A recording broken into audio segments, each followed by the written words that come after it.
From the University of Florida College of Journalism and Communications, you're watching WUFT News at 6. The Gainesville Police Department has a piece of DNA that may be linked to one of the recent attacks near the University of Florida. Good evening, it's September 25th. I'm Zach DAHLHEIMER. And I'm Leah. Thanks for joining us. Gainesville and University police officers have been collecting DNA samples in hopes of finding a match to the small lead they have.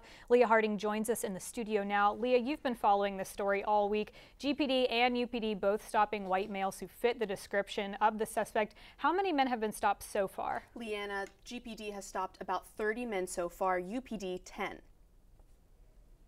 The police are legally allowed to collect DNA samples as long as they ask for one very important thing: consent. Without it, police would not be able to collect DNA from possible suspects in the recent attacks on women near the University of Florida. I think the fact that they're doing this kind of thing is not surprising.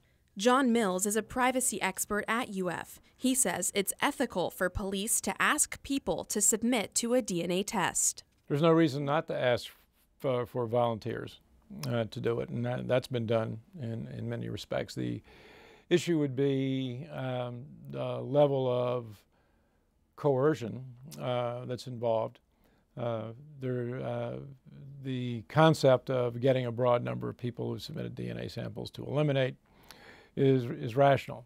Jay Martin consented to DNA sampling when police told him he fit the description of the possible UF attacker.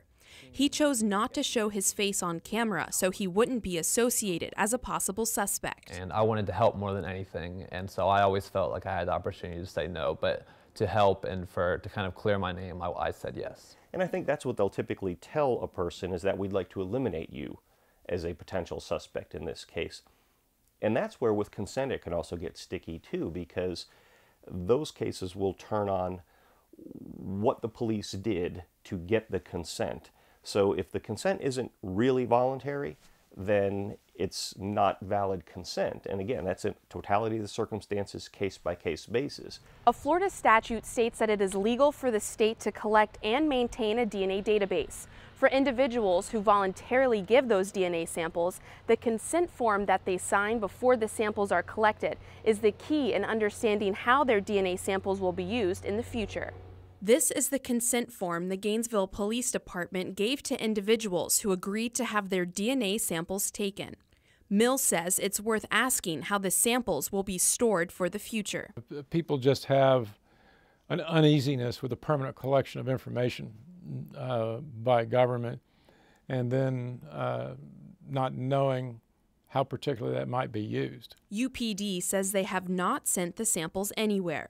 GPD says it has sent the samples to FDLE, but still holds the results of the DNA tests.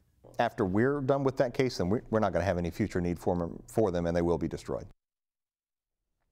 FDLE still has not returned our calls questioning what the state will do with the samples that GPD has submitted.